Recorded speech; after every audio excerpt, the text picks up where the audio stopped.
Hello and welcome back to my Dandelion Diaries. Today I wanted to give an update on how my One Book July situation has been going in my A5 Sterling Ink Common Planner. This is the full year version. Just as a quick recap, I basically tried to take all of these planners in my hand here. So 4 planners. I have a garden journal here, an art and ink journal, my health planner, and then a gratitude journal. All of this I tried to smash into my main book that also includes basically like personal and home tasks. And I want to share my wins and definitely some losses. So let's just get started with this. First off, when I set up July, I wanted to do my quarterly pages to kind of incorporate more of my garden planner and my health journal. So the weather tracking on one side of the, calendex or index page or whatever we want to call this side. But yeah, the temperature tracking on one half and then like more of the habit tracking on the other half has been working really, really great. However, I think I still prefer to have the weather by itself because it's less distracting to see it in this type of way where it's all together on one page. Because I feel like when I look at this, all the information's there, yes, and I could technically work with this and totally not need to use this other book for temperature tracking in a way. But it's still kind of distracting in the way that I have other information I'm looking at too. So I'm on the fence with this one. I like this, but I could go back to my old ways and still be perfectly content. I did end up doing my precipitation tracking by these black dots. So in the other planner, I usually just use the year at a glance with some blue dots. So the information's still there, but I think I prefer this viewpoint of it much better. Moving on to the next section, that I really try to chop down on my usage is the monthly. So in the monthly section, I tried to cram in a lot more than I normally did. So previous months, I've been doing the little synopsis of the day, a little entry for the day, see what I did, and then still tracking birthdays, holidays, task lists, highlights, things like that. But in July, I have decided that I wanted to include gratitude here as well. So I took the gratitude journal away basically for this month. I haven't written anything actually in July. And while I think this is still a great way to go about this, writing my gratitude in one book versus having it in another book, I still think I prefer the separate book. And this is probably going to set the trend for most of the things that I have implemented for One Book July, is that I have found out that I really do still prefer to have separate category books for the different areas of my life. All that being said, there are some things that I do want to, take away from that. So gratitude for sure. I think I will finish the month like this, keeping it in the monthly spread, but coming August, I will definitely be moving back into this cute little Magic of I planner that I've been using for gratitude for the previous 6 months of the year. I just find this really nice and simple and no hassle to use whatsoever. And I like this planner a lot. So this is going to come back for sure. But the garden planner monthly sections, I find that I am okay with putting that into my main planner. So everything that I put in my monthly section in my garden planner, I can 100% put into my normal everyday carry, if you will, even though this doesn't really go anywhere. So I think I have found that I need some sections for a garden planner, but not all the sections, which again, I will hopefully elaborate more on in a second. The last section of the monthly that I was updating for my One Book July challenge was this tracker down here.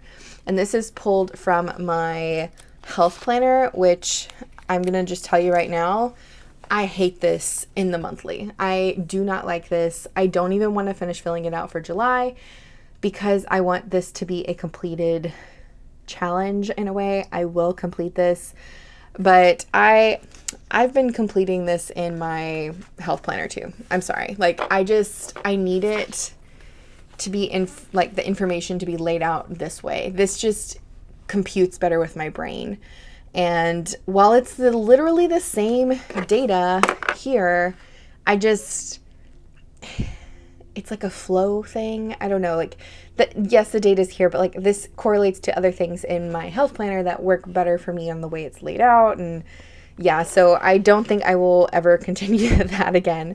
I definitely like to have my tracker separate in a different layout for sure. Okay, moving on into the next big section that was part of the 1 week or 1 book July. So that would be the weeklies. And I talked about this at length in the, I think, first video I made about one book July and how I wanted to break all this down. I may have even set it up in my setup video. I'm not sure, but this has worked fantastic.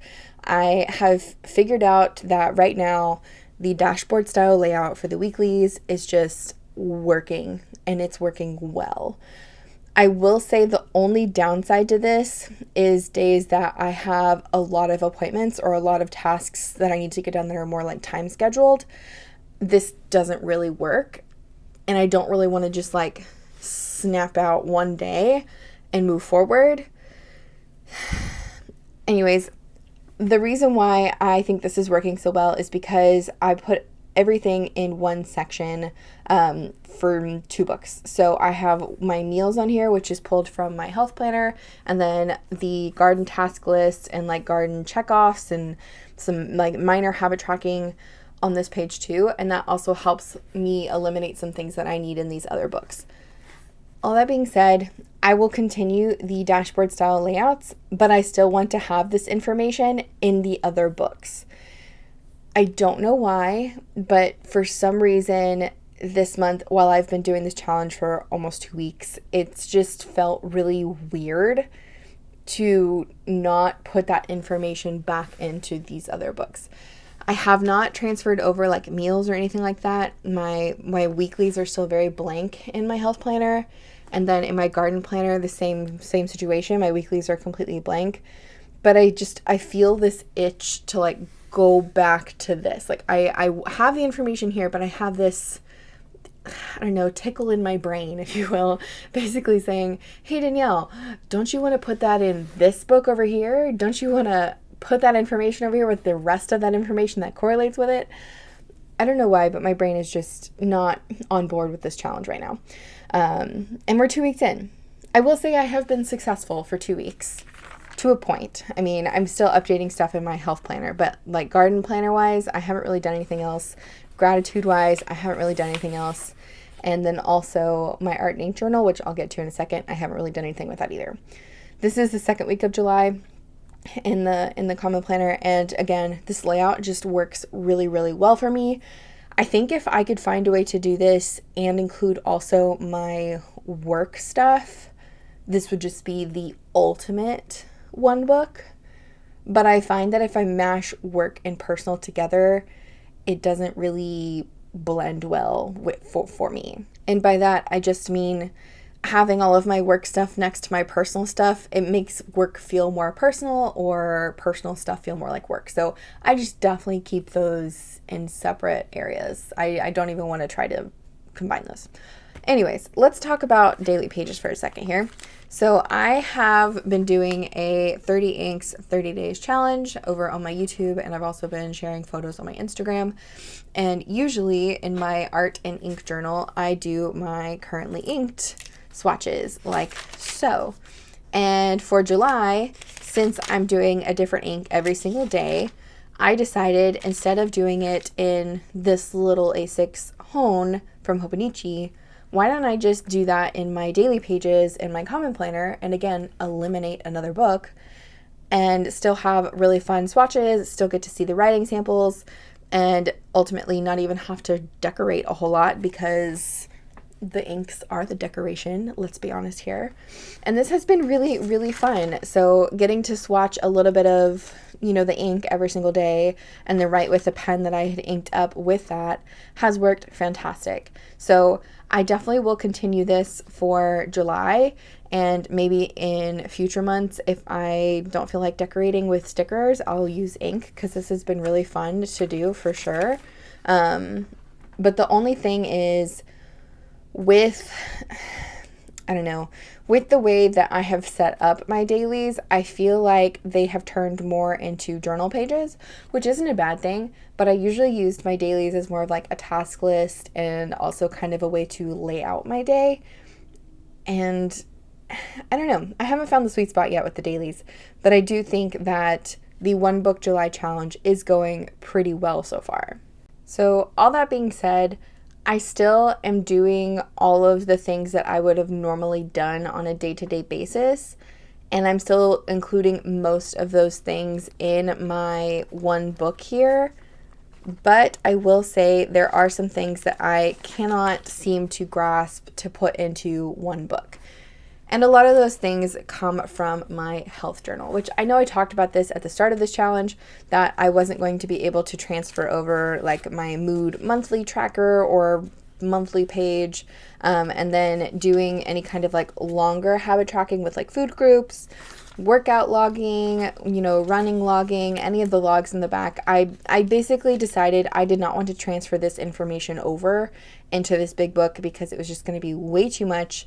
And also because I think since it's already here and part of my mind knew automatically that maybe I wouldn't want to, separate this or like mash this stuff into another book, that I would come back. I don't know, but I think what I have learned so far from this one book challenge is that I'm still pretty set on having different books for different things. However, I think I have learned that the size of the book can definitely change. So for instance, like this art and ink journal here, I've had so much fun this year pasting in all of like the ephemera and goodies that I've gotten from pen pals and viewers and friends, and I've had fun, swatching my inks and all that kind of good stuff.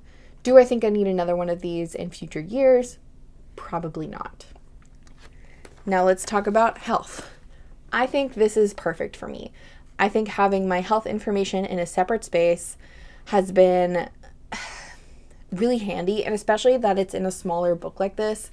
When I go to the doctor or if I have to bring my notes with me or anything like that, I can just take this tiny book versus having to take this huge book with all of the other information in it. I think it's better for me personally to have that stuff separate. I do think I will still track meals in my like weekly here, or I may go back to do it in like the separate book. I haven't really decided 100% yet what to do with that. Again, we're only halfway through this challenge, but I think having them in the dashboard style layout like this has worked great, but I also think having them in my weekly sections in here have worked great. So that's kind of like a toss-up for me on how I want to manage that.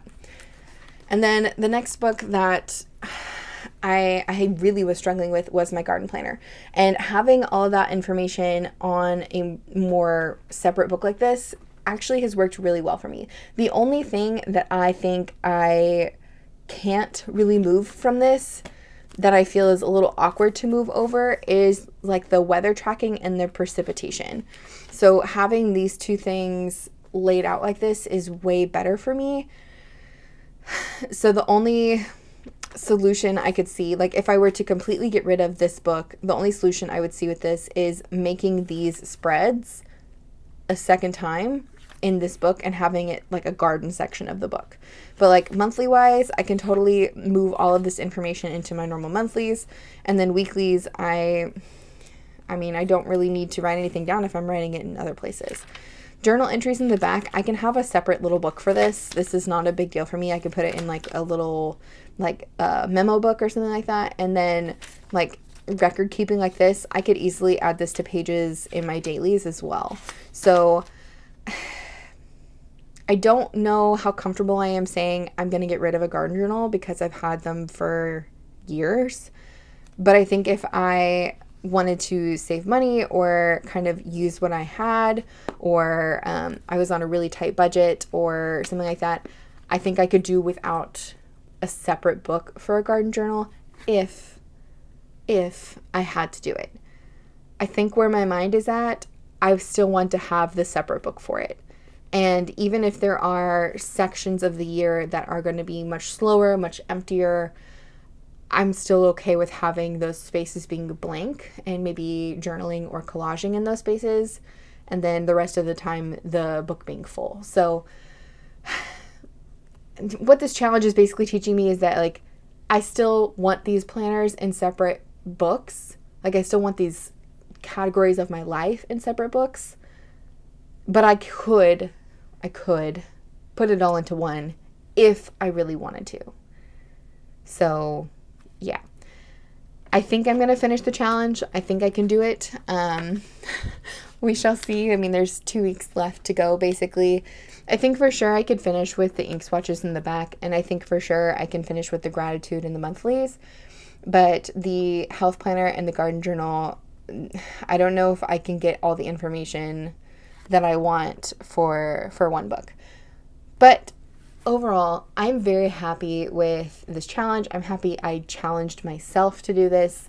I'm happy that I have kind of made some, I guess, decisions or had some epiphanies, if you will, of like how my system has worked for me, how I want future systems to work for me, and all of that kind of good stuff. I do think that if there was a planner with enough pages and like the ability for me to like section off parts of the planner, I might be able to put everything into one.